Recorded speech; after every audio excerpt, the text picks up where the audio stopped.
You have to step back and look at the bigger picture. Okay. You see, it's not just money. We're at the end of the industrial age. This is the information age. Also, the information age gives power to people like ISIS. So the power has shifted.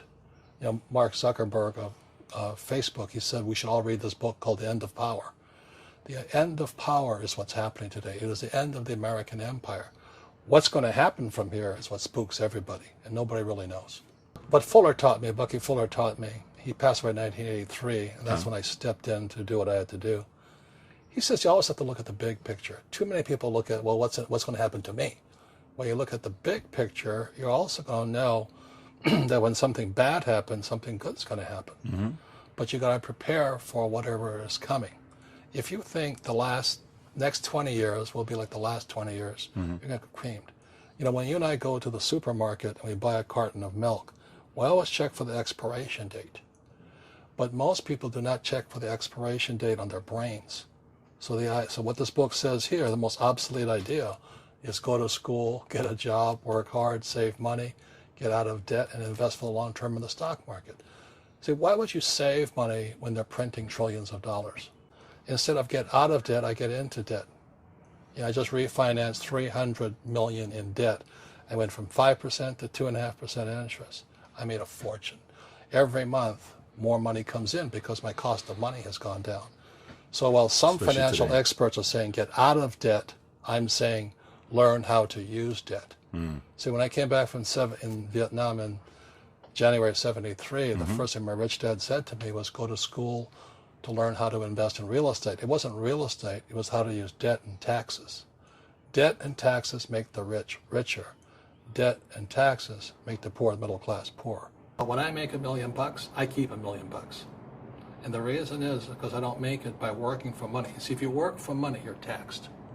So that's why lesson number 1 in Rich Dad, Poor Dad is the rich don't work for money. What we do instead is we create businesses as entrepreneurs. We acquire real estate. I don't invest in the stock market. Okay? So the reason is because as entrepreneurs, I have more control over my income, how much I make, and how much I pay in taxes. And because I'm an entrepreneur as well as an investor in real estate, I pay zero tax. So every time I make, let's say, $1 million as an entrepreneur, I immediately invested in real estate. I have a 4-to-1 step up. So I put $1 million in real estate, I get $4 million from the bank. That's why I love banks. But the banks are screwing everybody else. You know, terrible, but it's good for me. That's why you say when you print, it's good for you, but when you print, it's bad for people that work for money. Because when you print, savers get creamed and people who work for money get creamed. When they print, debtors get rich. You see, debt and taxes make the rich richer, and debt and taxes make the poor middle class poorer. So what's happening for most people, the idea of going to school, getting a job, working hard, saving money, getting out of debt, buying your house because it's an asset, investing for the long term, is obsolete. The world has changed. The world changed in 1971 when President Nixon took us off the gold standard, and money became debt. So that's what I wrote about in this book. What Fuller and my rich dad were saying is that our wealth is being stolen via the money we work for. So when you save money, why would you save money? Because back in 1970, just before Nixon took us off the gold standard, I could go to a bank, I got 15 to 18% interest plus a toaster. You know what I mean? Today, the banks are charging you interest to save money. In other words, the banks don't want your money because they printed too much of it. And that's why there's this bubbles in stocks and bubbles in real estate and all this. People are dumping the cash.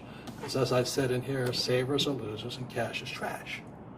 And yet people, well, I want a high-paying job. Well, that's an obsolete idea. Get out of debt is an obsolete idea. You should learn how to get into debt, how to use debt to get rich, and they'll never teach you about taxes. The reason the 1% is way up here and the 99% are going this way is because when you print money, 2 things happen: inflation and taxes.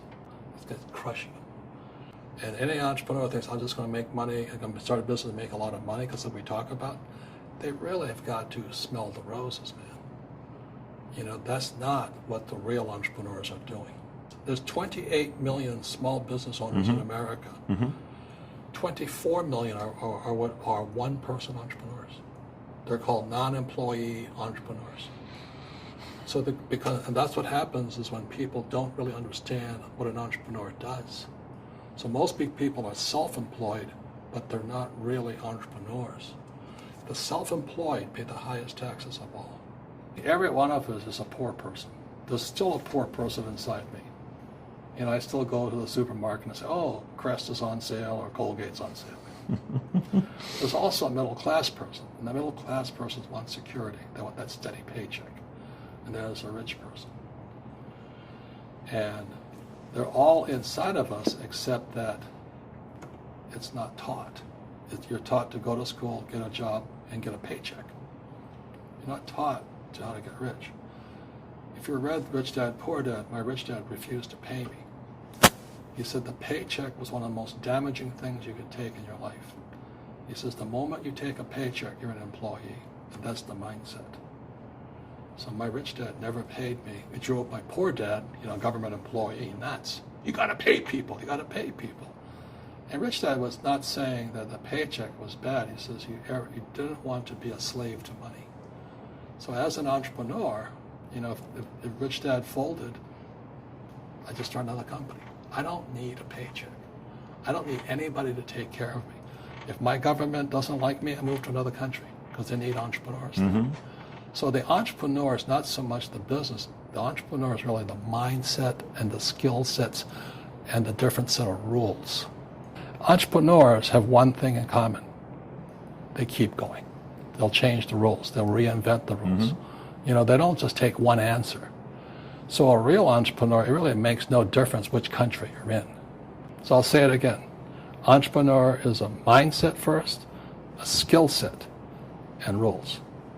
And depending upon whether you're an employee or a small business, the rules are different. The mindsets are different. The skill sets are different. But what we were actually talking about was there's no such thing as a bad economy. There's external, you and I, we all have an external economy, but we also have an internal economy. Mm-hmm. And the willpower is to change our internal economy. So for me, I can see the good and I can see the bad. I don't really give a damn because I'm going to be rich anyway. But a poor person with a poor personal economy, all they're going to see is a bad economy because they don't know how to make money in any economy. And a middle-class person, they have a middle-class economy. What they want is a nice house and a steady paycheck and the job and the car. And so when you take their job away, to them, that's disaster. So all I'm saying to people, and it's what Bucky Fuller taught me, is always two sides, you know what I mean? Unity is plural, at minimum two. So if you think the economy is bad, it's because your economy is bad. If you think that steady, employment is important, then you'll see an economy without jobs. Your economy. Your economy versus the external economy. Got it. What you control versus what you can't control. I can control. Yeah, it's called an internal focus versus an external focus. So the real entrepreneur has an internal focus.